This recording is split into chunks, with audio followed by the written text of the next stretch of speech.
Time for another installment of The Basics, and on today's show I want to talk about something that transcended two different CCGs, and that of course was Decipher's official tournament sealed deck that came out for both the Star Trek CCG and the Star Wars CCG. But I don't want to talk to you about the actual cards, I want to talk about the boxes and the hype surrounding the OTSDs back in the day. So let's get started, shall we?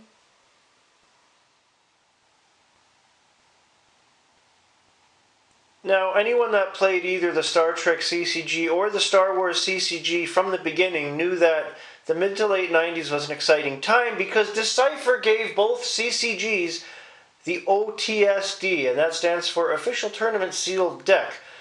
And while I'm not going to go into detail about the cards, I want to talk about the hype surrounding the OTSDs and how awesome it was for them to come out and for us to buy them.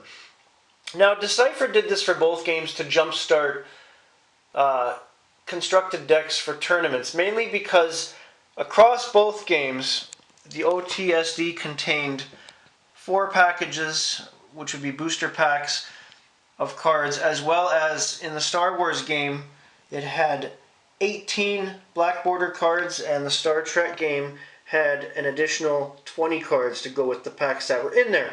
And this was designed to give you a great starting point to build a small deck right off the bat, especially if it was a sealed deck tournament. You could just unseal the deck, open the 4 packs, get the 20 cards, make your quick deck and start going. What they didn't count on was the hype behind the OTSD was so awesome. A lot of us were amped and stoked like a year in advance, and this was mainly due to the advertising. I have here a copy of Scry showing the Star Wars CCG. Now, while I wasn't in the Star Wars CCG at the time, one of the key parts with the OTSDs was the fact that there were 6 different boxes and 6 different designs, but you wouldn't know which one you got until you opened the package. Case in point, with the Star Trek CCG, I ended up buying 3. I bought a box that turned out to be Cardassian, a Bajoran, and I also had a Klingon, which I traded to a friend of mine at the time for Federation because he wanted the Klingon one more, and I wanted the Federation. I never got the Borg, as with the Star Trek card game, you had Romulan, Cardassian, Klingon, Federation, Bajoran, and Borg. And I always wanted the Borg box, but I never got it. Very unfortunate. I only had so much money to pour into this thing. In the Star Wars CCG, you had Jabba, Darth Vader, C-3PO, Luke and his X-Wing, Leia, and Boba Fett. And those are some pretty damn cool choices across that card game. But when the ads started coming out in the Scry magazines, hooray for Scry because it was one of the best things ever at the time, it really got us thinking. And even well before the OTSDs came out, we were already making trade deals with friends saying, okay, in terms of the Star Trek card game, okay, if you get Klingon, I'll trade it to you for the Federation.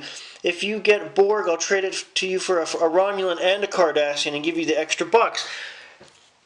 The hype behind the OTSDs was even better than opening the box in some cases, because you knew from the ads you were getting 4 booster packages from mainly Premier, plus those extra 20 cards. So it was cool to get those new 20 cards, which I've detailed on another show, by the way.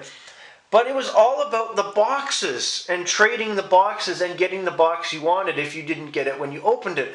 Because, as I mentioned, when you bought an OTSD, took the plastic off and took that initial wrapper, it was a crapshoot.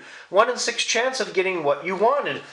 And I knew people at the time who were into Star Wars that desperately wanted Darth Vader, and some people were getting pissed off because they kept getting C-3PO or Jabba. And really, as a Star Wars fan that ended up playing the Star Wars CCG, I didn't want C-3PO or Jabba, even though I didn't get into the OTSDs, unfortunately.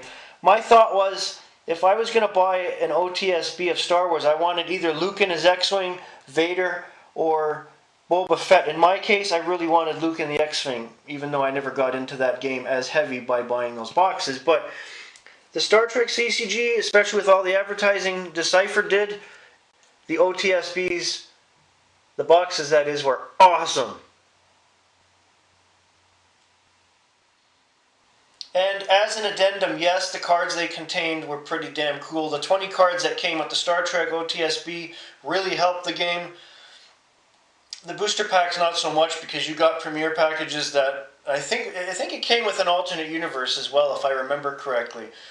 But you know, it was more about the boxes. It always was, especially with the way the marketing was. You bought it for the box, people. Have a great day.